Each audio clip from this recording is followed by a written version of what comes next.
Arg! Ahoy there, matey! Welcome aboard the world of boating. Please stand clear of the doors. Por favor, manténganse alejado de las puertas. The radio show devoted exclusively to the boating lifestyle. You're gonna need a bigger boat. Brought to you by worldofboating.com, your internet portal for the boating enthusiast. I was just looking into buying a boat of my own. Call World of Boating toll-free now at 1-8888-28-BOAT. That's 1-888-828-BOAT. And welcome. This is the World of Boating. Greg, your first mate. Barry the Boater and Mike the Mariner rounding out the crew as we navigate the latest boating news and information. It happens to be, by the way, if you haven't been keeping count, the 100th year anniversary of water skiing. Now, it doesn't happen officially till July, but I saw this article, and it was Lakeland Boating. And they got a nice article about the 100-year story of water skiing. And I'm like, I had no idea it was that old. Did you, Barry? What do you think? No, I did not. I'm just trying to figure out who thought of that idea. Like how they stumbled across the idea of water skiing 100 years ago? I would assume it had something to do with some snow skiers were bored during the summer and they saw a boat and they had their skis and said, I wonder if this would work. Well, Ralph Samuelson evidently would ski on barrel staves down snow-covered bluffs that lined Lake Pepin and at a portion of the Mississippi River in Minnesota. And he reasoned that if you could do that on the snow, maybe you could do that on the water. So he, followed several other individuals in the 1920s who independently produced the new sport. So you can read the article in Lakeland Boating. But there you go. That's exactly right. Your inference was correct. Well, yeah, I couldn't think of another reason why people would want to take two pieces of wood, stick them under their feet, and get towed by a boat. Yeah. Well, they were doing it on snow, I guess, first, and they figured, what the heck, we could do this on the water. Especially you got to folks lean down in backwards Florida instead of forwards. Yeah, we're based in Orlando, which is the water skiing capital of the world. Did you know that, Barry? No, What do you mean, no? Well, yes. It is. It's true. I didn't know that, but then I remember taking the kids to Not Wikiwachi. Yeah. Silver Springs? Cypress Gardens. Cypress Gardens. There you go. Where they yes. did the pyramid of water skiers, the lady water skiers. Yeah. I took them just before it closed down, and then they turned it into Legoland. So you're the reason it closed. Okay. It was pretty sad when we went there, but the kids enjoyed the show. Yeah. So when Barry went, it was kind of like that was the death knell. They're like, all right, it's time to close. Well, the water ski museum is halfway between like Lakeland and Tampa, right off of I-4. Right. Yeah. Well, but there's an alligator farm in Orlando. There's probably a bird farm, a dinosaur farm. There's just pretty much every other tourist place around. Right. Well, I think they're worlds. They're different worlds. There's Alligator World. There's Hubcap World. We got all the worlds down here in Central Florida. But one of the things not a lot of people know that water skiing, Central Florida in particular is like the water skiing capital of the world. I mean, there's a lot of famous water skiers that come from this area, and there's some boat makers in the area too, and that kind of thing. I don't even know why. I guess it's just because all the lakes. Do you know, Mike? Or have you? Yeah. Well, I mean, the center of water skiing competition has been in and around Florida since the beginning. Yeah. And like I said, the museum is right there off of I-4, and many of the major competitions happen in Central and South Florida. Mm-hmm. Well, there you go. Yeah. Well, now we know. So, it's kind of a cool thing. I haven't really followed up on it much, but it's something that we're also known for. And, well, there's that other thing, the whole Disney and Universal, and that kind of has a tendency to overshadow things like that. But now our boating passengers might be all the more informed and can do with what, that information as they wish. It just sounds smarter. Like, hey, it's a 100-year anniversary of water skiing, and, Central Florida is the water skiing capital of the world. You can impress your fellow boating friends with little knowledges of little nuggets like that. You can impress them even more. Do you know how to water ski? Yeah, I do. Do you? Okay. Yes. but I don't know how to slalom. I never learned to slalom ski. Yeah, well, why would you bother with that? I don't know. Oh, because it looks so much cooler on photo. Well, okay, I guess. Yeah, my goal is just to stay up and create the best wipeout, which I'm very capable of doing. I did teach my son how to water ski, and he had a great time with his friends one time. Yeah. Yep. And well, I mean, was there a competition like who could wipe out the best or no? No, it's just the only competition was getting them to get up and stand Right. for more than 3 seconds before face planting into the water. But once he got it down, he was good. Yeah. Well, I you know. always had trouble getting up on one ski. I always had to get up on two and then drop. Yeah. You couldn't just get up on. Well, that's tough. It's all about balance. You know, that kind of whole thing to me is like riding a bike, you know? Yeah. And I mean, horsepower. Well, and horsepower. Yeah. You got to have the proper machine capable of pulling you up onto plane. But as far as being able to water ski, period, or kick a ski off and, you know, let alone slalom or whatever, it's all about just getting the feel for it, the balance of it. And then once you got it, then, you know, you kind of got it. You don't really forget it, I don't think. Yeah. You think? Well, Mike? I think the other important thing is to make sure that you have a good orthopedic surgeon. Right. So when your rotator cuff surgery comes up, Yeah. and it probably will. Yeah. Well, Especially if you've got a boat with high horsepower. sure. You know, it's a bonding experience for a lot of families to go water skiing for sure. I mean, back in the day, you know, we used to do that every summer to get the family together. And one of my uncles had a ski boat, and we'd go down to the lakes of Tennessee, and we would ski. And my grandfather, I don't know if he was upset at my dad. He was like, Why? maybe it was like payback. But one afternoon, we're out water skiing, and you know, my dad wasn't real versed in water skiing, and he actually had a back issue. But he was determined. He was going to get up and he was going to ski. And you know, so I'm the watcher. You know, they put a watcher on the back of the speedboat, right? Yeah. And you're watching the ski guy, and I'm watching my dad, and all of a sudden I hear my grandfather, or he turns around, he sees my dad wave like. You know, my dad is actually waving like slow down, but my Well, it's grandfather. supposed to be thumbs down for that. Well, and they thumbs didn't up have for their signals right, of course. Okay. And he thought he meant speed up and do a U-ey. Oh, no. Yeah, so now you got the centrifugal force of the boat going around in a U, plus he's speeding up and he's going up on the, and he literally does a complete flip and lands right on his back. And I was like, oh my God, my grandfather just killed my dad.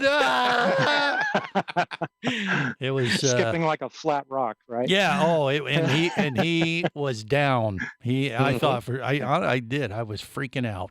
I mean, I was probably only like, 12 at the time. And my dad was laid up for a good month after that. But it's father-son bonding, that kind of thing. That's what you do. And to think that water skiing has been around for 100 years, I'm sure I'm not alone with that type of story.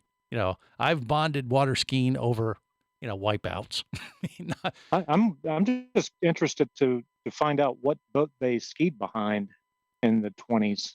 Must have been like one of those inboard, wooden. Yeah, one of those classic like Chris Craft things. Are those 100 years old? Yeah, they're. I don't know if they are, but I would imagine so. They might. Yeah, Captain Rusty would know. Yeah, but I'm sure they had plenty of boats that could go fast enough even then, wouldn't you think?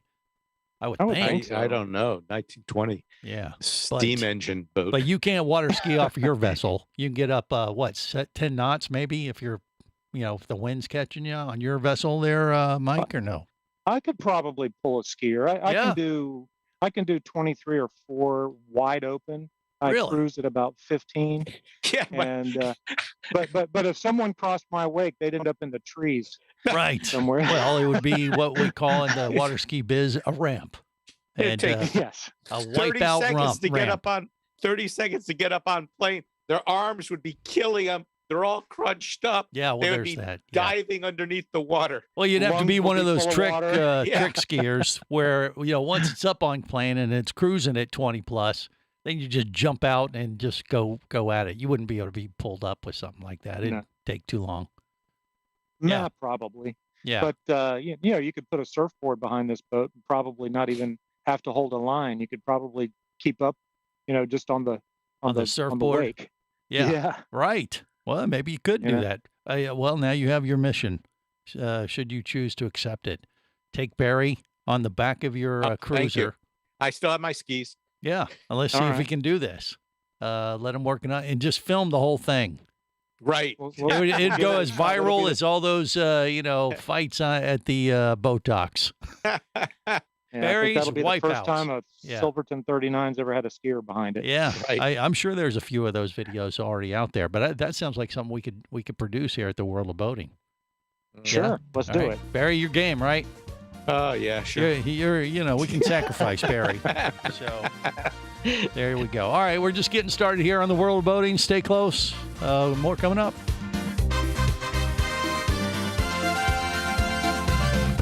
You're listening to the World of Boating Radio Network.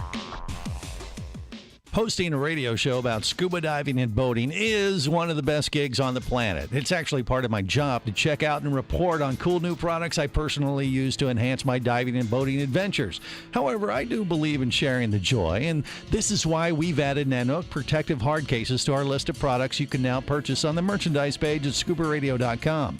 Nanook cases are designed to protect the most sensitive equipment in the harshest environments. Underwater photographers, listen up. From their high-impact NK7 resin to their exclusive Power Claw latches, Nanook has raised the bar for those of you that demand the best protection for your gear. Plus, Nanook protective cases cost less than similar products currently on the market. The company has been around for over 15 years, but it's new to the U.S., so we've made a small number of Nanook cases available exclusively for you at a special introductory price on the merchandise page at scubaradio.com. Go there now and check out Nanook, the evolution of protection.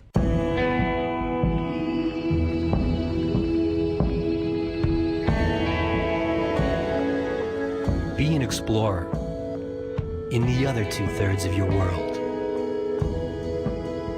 Be the buddy who takes the kids in the aquarium instead of just to it. Be adventurous. Be amazed. Be a diver. Even Keatley wasn't ready for me, or anything that followed. Chased by a police department, led by his ex-girlfriend, and hunted by brain fork-wielding Fijian assassins, it's everything he can do to keep from getting locked up, killed, or worse. Kava Screw is available as an ebook for $2.99 at Amazon.com. Kava Screw. Put a brain fork in him. He's done.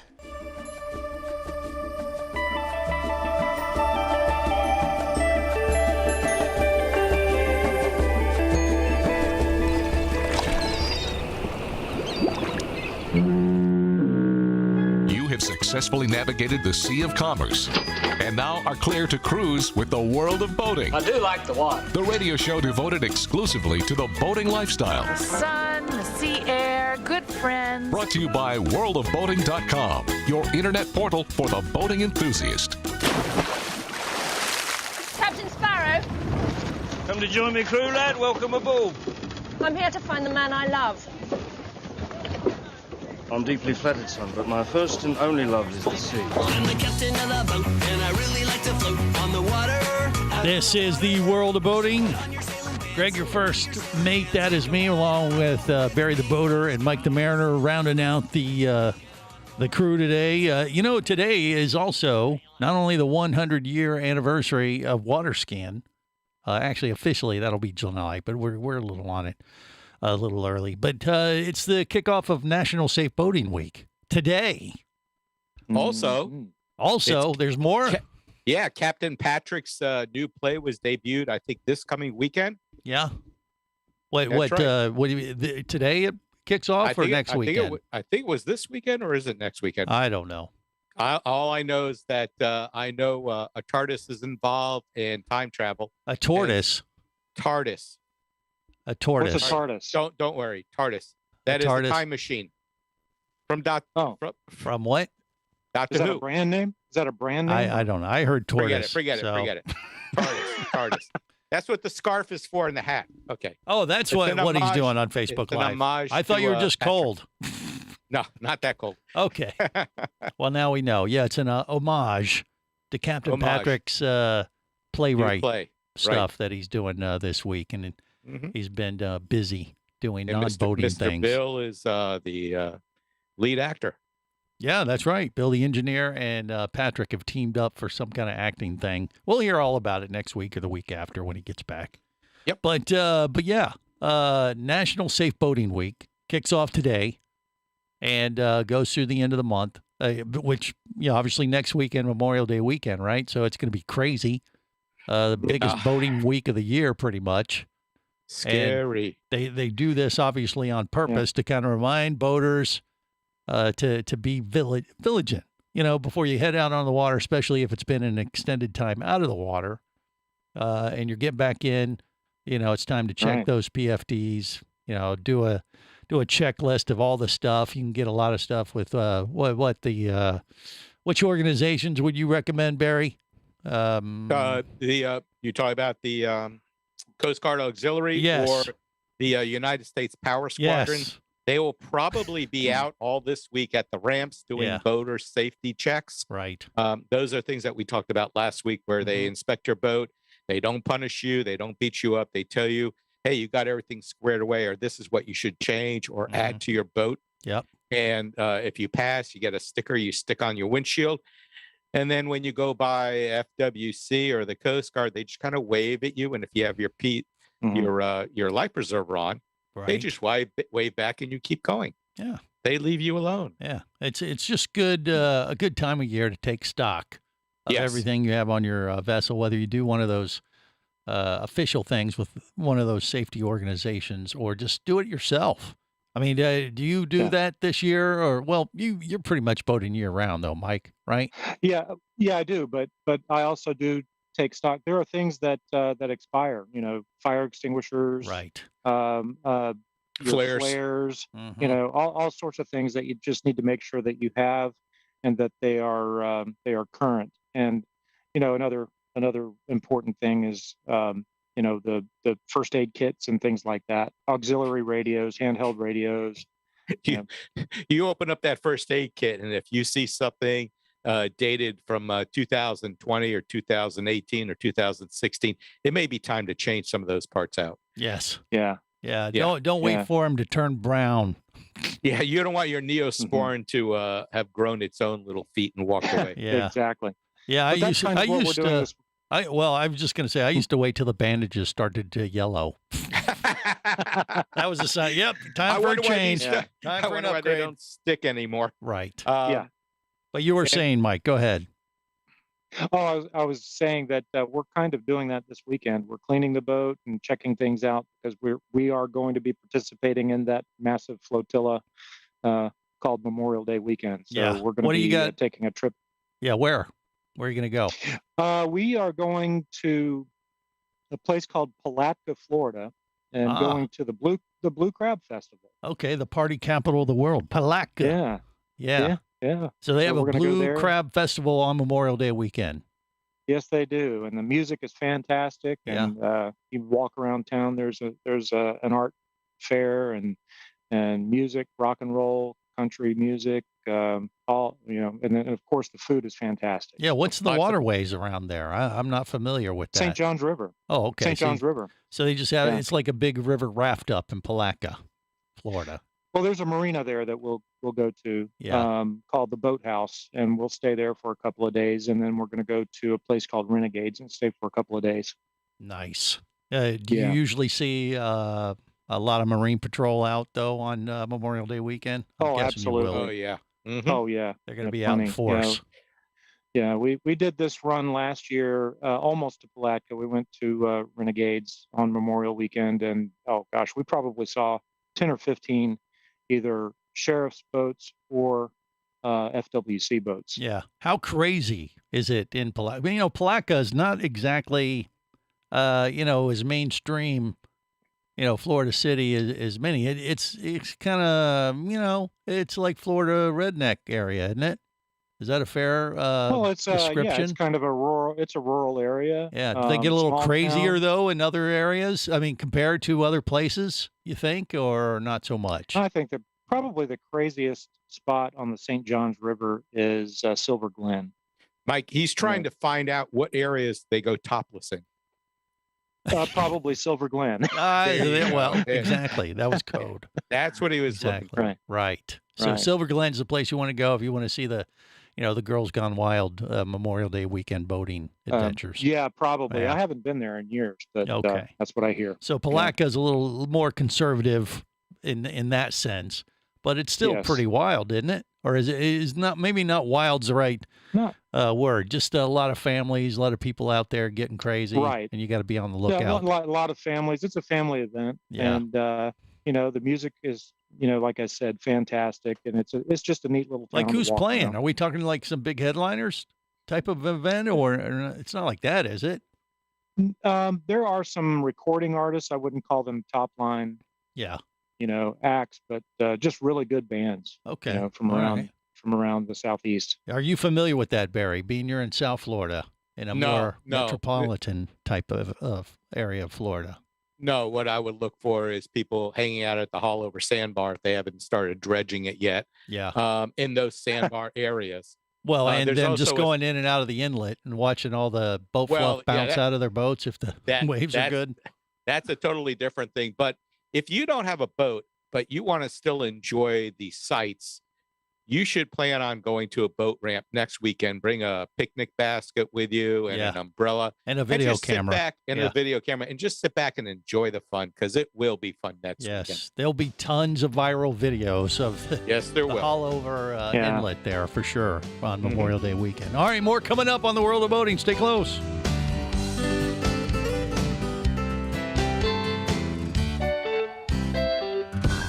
Listening to the World of Boating Radio Network. Traffic sucks, unless you're scuba diving with Mike Scott. Mike glanced down at his dive computer. It showed less than 50 psi left in his tank. Probably just a few more breaths. Or riding shotgun in a thrilling car chase. One bullet hit the Jeep's windshield, spiderwebbing the passenger side. Mike shifted into second gear and felt the Jeep leap forward. This just got serious. Escape your commute with audiobooks from author Eric Douglas. Download to your phone. Go to booksbyeric.com or audible.com.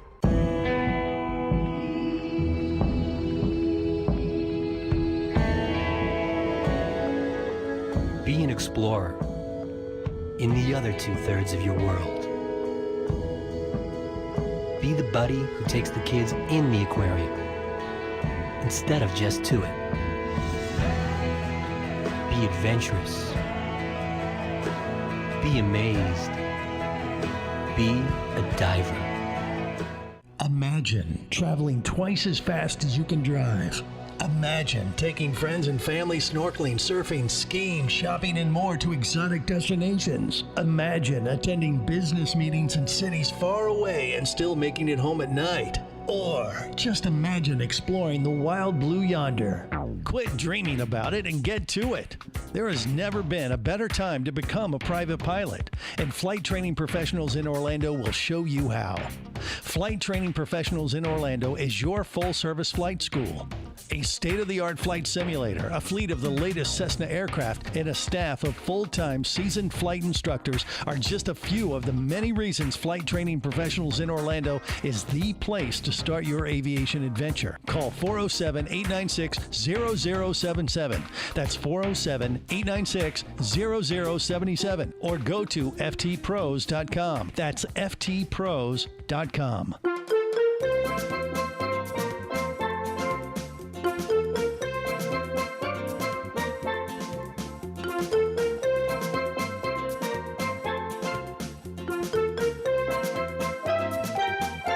This is the World of Boating. Greg, your first mate. Mike the Mariner, Barry the Boater, rounding out the crew this week as we navigate the latest boating news and information. All right, so we have our Facebook page. One more thing. There's one more thing. One more thing for Safe Boating Weekend. Yeah. If you want to win some prizes such as T-shirts, dry bags, first aid kits, take a picture of your family or you wearing your life preserver. Yeah. And you can send it to outreach@safeboatingcouncil.org. If How about you send that? that photo with some information and they pick your picture, you can win some swag that they will send to you. Okay, so it's that's pretty sweet. outreach@safeboatingcouncil.org and win some prizes. All right. Well, there you go. A little public service announcement from Barry the Boater.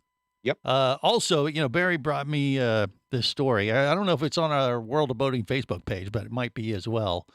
But what happened? The YouTuber grounded his boat or something. What was that story all about? Okay, so it's a YouTube, or if you look up the Diesel Brothers, you will see a whole video about this.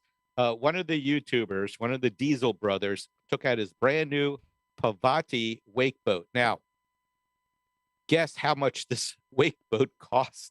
A lot. A lot. I didn't know they were this expensive. But give an idea. $250,000. Oh, you're way off. Keep going. Really? Yeah. Really? Yes. Okay. Over $500,000? No, you're slightly over now. Okay, just tell us. It's an hour show. $400,000. Okay. $400,000 for a wake boat. Wow. And this thing was brand new. They had his wife and his kids, they went out there to have some fun, but no one noticed that the drain plug had been pulled. So the ballast tanks were full, the drain plug is pulled, and the boat is going lower and lower, and finally went under 95 feet down. Oh, geez.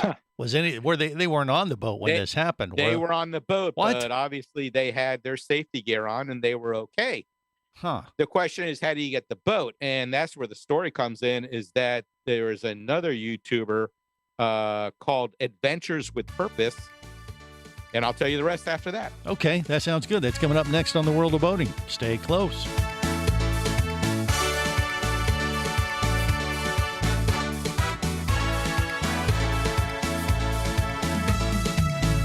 You're listening to the World of Boating Radio Network.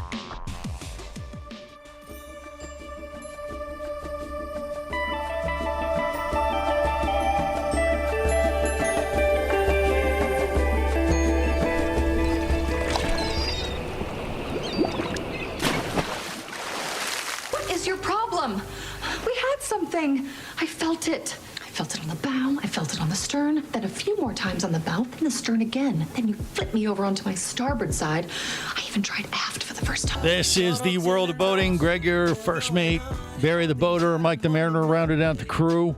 Okay, so this YouTuber has a $400,000 boat, and someone forgets to seal up the drain plug, and next thing you know, this thing sinks.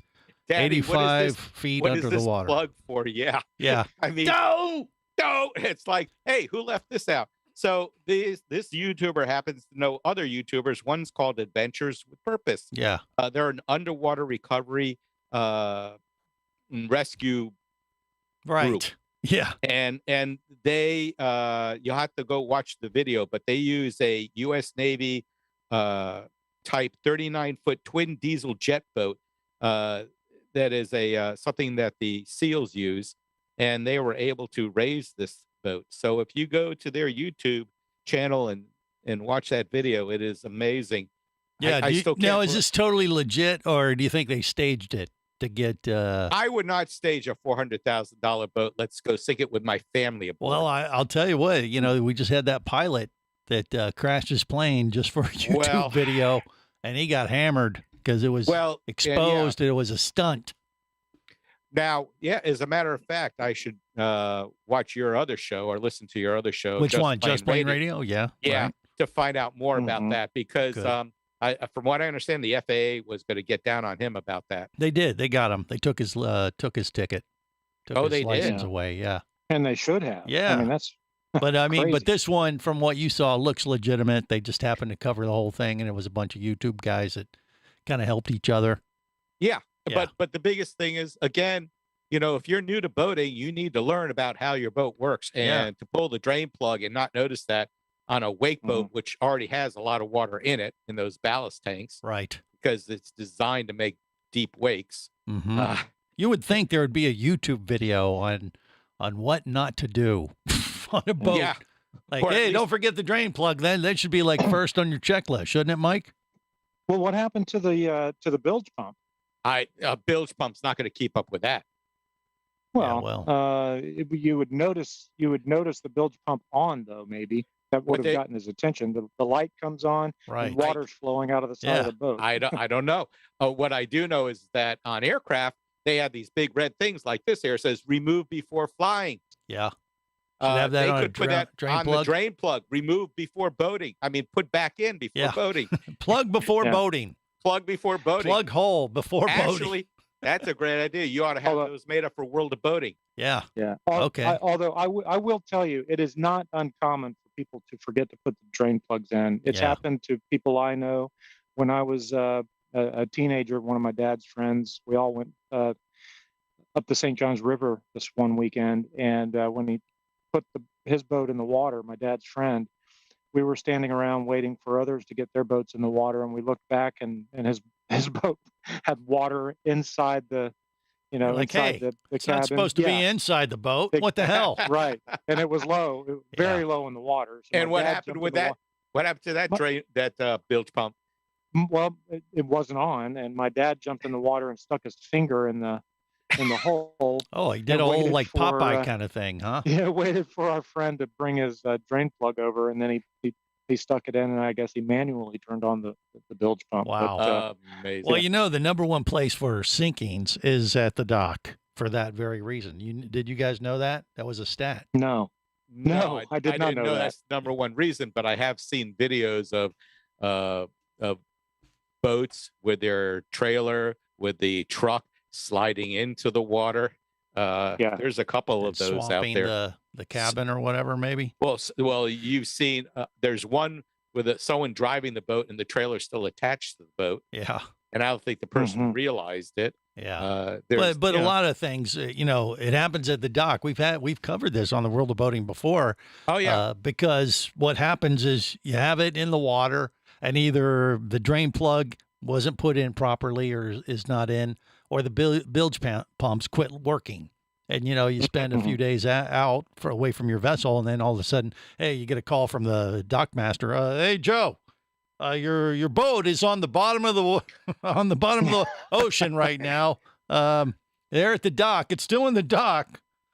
It's still tied up to the dock. It's just under the dock right now. But that's why I wondered, these guys on the YouTuber guys, where you would think that if your boat was sinking like that, you'd know it if you're on the boat. I mean, it's not like you were trying to put it in the water. Like you said, you guys were putting the boat in the water, and you didn't realize the drain plug wasn't in, and then you turn around like, oh crap.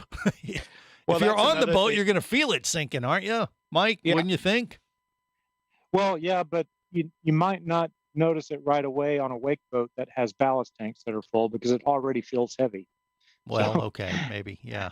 You look down it might have surprised them. It doesn't take much more to sink the boat. Well, okay. Once it's not like your ballast feet are wet. You're like, hey, why are my feet more wet than normal, Barry? And for Boating Safety Week, that's kind of an important thing, is that you develop a plan that starts out as a written plan, as things you do when you're going to launch your boat. And the more times you do it, it becomes second nature, as long as someone doesn't start interrupting you, like, where do I put the ice? Where do I put the food? Where do I put this? I tell people, leave me alone. Let me go through my plan, which includes getting everything unbuckled, everything up in place. The drain plugs, mine don't come out. You unscrew them, but they hang there. And I make sure those are in. I take my pin from my lower unit and move it back into position, because I use the pin to hold the lower unit in place. So those are things that you should develop too. Well, do you use a checklist, or do you just have like a mental list that you go When through? I first started out, I used a actual checklist, which I laminated. But you do it enough times, it becomes second nature. As long as habit. Right. Yeah, as long as someone isn't interrupting you when you're going through that train of thought. Like me, like if I'm well, boating. you have to do it. You have to do it with airplanes. Yeah, absolutely. It's actually part of the training for an airplane, but boats are a little bit more lax in that regard. But they should use checklists. Yeah, that would be one way to make sure that you didn't forget to do something like, put the drain plug in. Yeah, I learned that from racing from a friend of mine who got me into road racing a long time ago. Is he had a 2-page checklist before he would go to the track of everything he needed, and I'd assume that Mike does something similar when he's going away for his weekend or week jaunts. Yeah. Yeah, I do. I have a routine, call it. I start in the engine room, and I check all the mechanicals. I check all the all the seacocks and the strainers, and then I go look for leaks, and then I check the electrical system. There's kind of a routine that I go through. Yeah, a workflow kind of thing, a checklist, a mental checklist is what you do. Is that right? Yes. Yeah, I find that, like you said, comparing this to an airplane, it's like required. If you're a pilot, you do a walk around the pilot, the plane to make sure everything's looking correct. But there literally is a checklist that you use just so you don't forget anything. Because even if you get into that routine and you kind of have your mental checklist, which everybody does this, there's always the chance that you could forget something, or like Barry said, you could easily be distracted if you, say, had someone on the boat like me going out boating with Barry, and I'm the lobster diver, and he's going to be my transportation. And while he's, going through his little mental checklist, I say, hey, you got plenty of lobster bags? Where's the cooler? And I start asking him all these questions, and I can derail his mental checklist. So it might be better to put that down in writing. You know what I mean? That'd be my advice. I just, because, I know all. Of course you do. What's so funny? And if he punishes you like that, you just drag him a little faster behind the boat. I think I just almost ruptured my screen. Okay, well, you're welcome. You're welcome. But take it for what it's worth. Maybe a written checklist might be a better, safer boating week way to go. But you do what you absolutely. You do. If you're especially, even if you're an experienced boater, but you bought a new boat or have a different boat, it's pretty important to get to know that boat. And the best way to get to know that boat is to have a checklist that's written. Right. Those checklists are in your owner's manual, by the way. There are safety checklists and there are operational checklists that are in every owner's manual I've ever had. Sure. And they're a good reference. Yeah. You should use them. Absolutely. So you actually read your manual? Yes, I do. What, you say that like you don't, Barry? Oh, no, I do. Okay. I read my car. I read my truck manual. I see a lot of people that don't. You ask them, they say, where's this control? Well, do you read your boating manual? That's yes. Okay. As a matter of fact, just I have checking. 2 different ones. All right. Well, when you said you read your truck manual and all that, you didn't mention you read your boating one. I was like, well, that isn't going to really help you much out on the water if you read your truck manual on your boat. That's how you get to the boat. All right. He was getting there. More coming up on the World of Boating. Stay close. You're listening to the World of Boating Radio Network. Do you have a message or product you need to share with the boating world? Well, look no further than the World of Boating radio show. Just like you, thousands of boating enthusiasts are hearing this message, and we could be talking about you and your product or service as early as next Saturday. Remember, a terrible thing happens when you don't advertise. Nothing. Go to worldofboating.com, send us an email, and let's get to work to make your marketing message matter. Traffic sucks, unless you're scuba diving with Mike Scott. Mike glanced down at his dive computer. It showed less than 50 psi left in his tank. Probably just a few more breaths. Or riding shotgun in a thrilling car chase. One bullet hit the Jeep's windshield, spiderwebbing the passenger side. Mike shifted into second gear and felt the Jeep leap forward. This just got serious. Escape your commute with audiobooks from author Eric Douglas. Download to your phone. Go to booksbyeric.com or audible.com. Hosting a radio show about scuba diving and boating is one of the best gigs on the planet. It's actually part of my job to check out and report on cool new products I personally use to enhance my diving and boating adventures. However, I do believe in sharing the joy, and this is why we've added Nanook protective hard cases to our list of products you can now purchase on the merchandise page at scubaradio.com. Nanook cases are designed to protect the most sensitive equipment in the harshest environments. Underwater photographers, listen up. From their high-impact NK7 resin to their exclusive Power Claw latches, Nanook has raised the bar for those of you that demand the best protection for your gear. Plus, Nanook protective cases cost less than similar products currently on the market. The company has been around for over 15 years, but it's new to the U.S., so we've made a small number of Nanook cases available exclusively for you at a special introductory price on the merchandise page at scubaradio.com. Go there now and check out Nanook, the evolution of protection.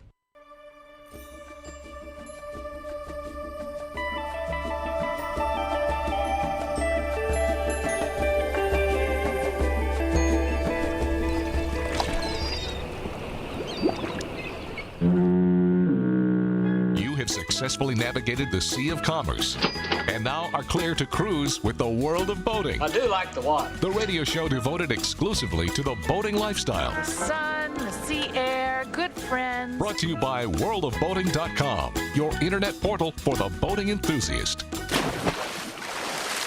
The word ship is hidden inside the word leadership as its derivation.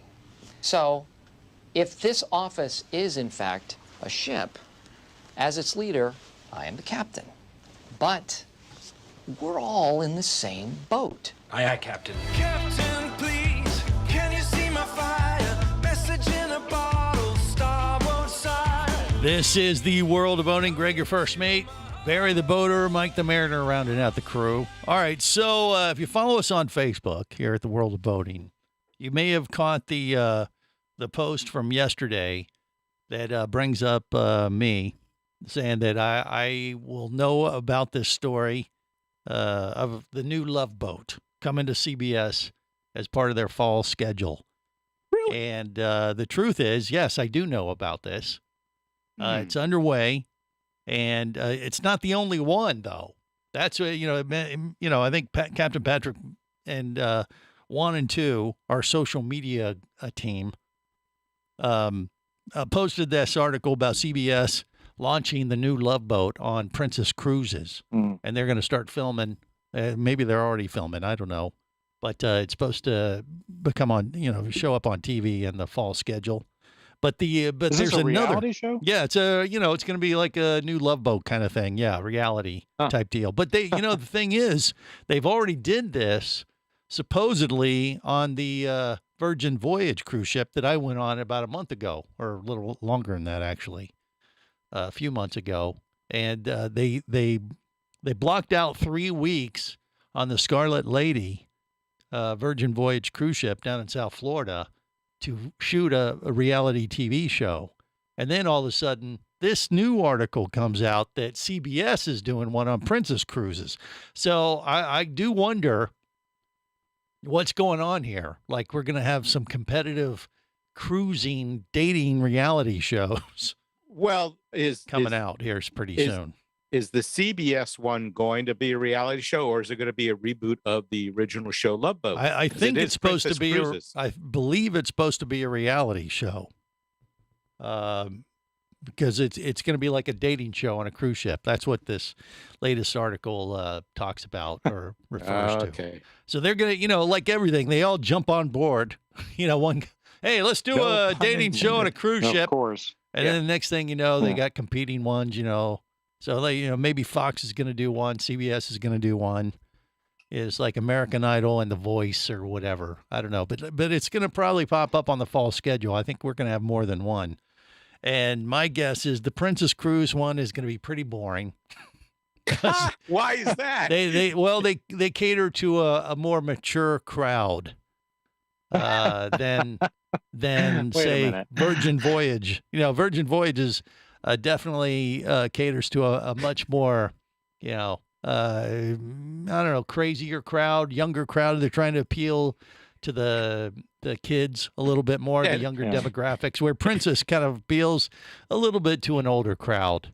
Mike, if you knew the group that went on this cruise with Greg, these people they are AARP members. What are you talking about? Yeah. Oh, yeah. Who? You, Walt. Yeah. Vinny Two Tanks. Right. All the guys who went on that Virgin Voyage cruise with me, Barry, have the mental capacity of an 18-year-old. The mental capacity, but the physical capacity of someone with a walker. Well, that doesn't matter. It's how you feel, not how you actually are. It's how you think you feel. Okay. Right. Yeah. Right. But, I've been on a bunch of those cruise ships, and I can tell you the Virgin Voyage cruise ship is going to be, if they filmed a reality show on there, and there hadn't been much talk about it other than 3 weeks that they had a private charter and they kicked everybody off that was booked those weeks so they could film this TV show. Yeah, supposedly. So it's already been done. That was back in April, and but I haven't heard squat since. So, but how do you have a real cruise on a ship with only what do they have, 20 people? I mean, it's a I don't know what. completely I have empty no ship. idea how they did this or what. I don't know what exactly it entailed. But And I'm sure I will never know because I won't be watching. Oh, come on. Neither will I. You guys never have watched no Below Deck? Have you ever watched that show that has I've tried. It has. I tried a couple of times. I actually watched it on my flight back from the West Coast last week. I was flying. yeah? I had to go from L.A. to Miami, and they had episodes of Below Deck, on the in-flight entertainment, and I knocked out about 3 or 4 of them. And it was one of the newer seasons. They were on a sailboat, and it's your typical reality trash TV show. But look, if you're going to watch that stuff, why not have it with a nautical vibe to it? I think that kind of brings it home to us. There is that, doesn't it? Yeah. Yeah. So I mean, they talk about boating things that they have to do and maintaining the sailing vessel, and they talk about sailing lingo. So you can pick up a thing or two in between all the dicey hookups and stuff. So he watches, Mike. He watches all these shows. Yeah. He loves well, I mean, I watch them so you don't have to. Thank you. And that's why I follow The Bachelor. When they are doing boating, fantasy dates and things like that. They're reaching out to our group of boaters, the people that, kind of are, boating enthusiasts. So, I feel obligated to do our part to participate in such nonsense. Well, thank you for taking that on. Yes. I mean that's very valuable. That's very helpful. I think there's at least 1 or 2 people that appreciate my efforts. Keeps in us that from regard. having to do it. Yes, That's right. we're just trying to keep our passengers informed. Send your donations to Greg. Yeah, it's just what we do here at the World of Boating. Like I said, to make you a little bit more informed and just keep you, more hip with, the today's culture, right? Yeah. And you can do it so much more efficiently by listening to us as opposed to wasting hours of countless TV. Right. Trust me on that one. On that note, we'll wrap it up till next time. Remember, whether it's sail or motor, life is better as a boater. Safe boating, everyone. Here, you barnacle-bitten swab. World of Boating is brought to you by worldofboating.com, your internet portal for the boating enthusiast. Any of this getting through to you, son? World of Boating is a production of Overboard Entertainment Incorporated. Computer standing by. Remember, you can listen live or to archives of past shows worldwide over the internet at worldofboating.com. Computers can do that? So tell a friend and come aboard every week for the World of Boating. This is so great. I can't wait. I'm getting goosebumps. Feel me. The radio show devoted exclusively to the boating lifestyle. TTFN, ta-ta for now. The opinions you just heard on the World of Boating are those of the hosts, callers, and guests. They are not necessarily those of any station or network, its management, or advertisers. What are you being such a weenie for? While on the water, your safety and the safety of many others depends on you. So boat smart and operate your vessel only after receiving the proper training and instruction for your area. There is a fine line between genius and madness. Have any questions or comments? Feel free to do so via the web at worldofboating.com.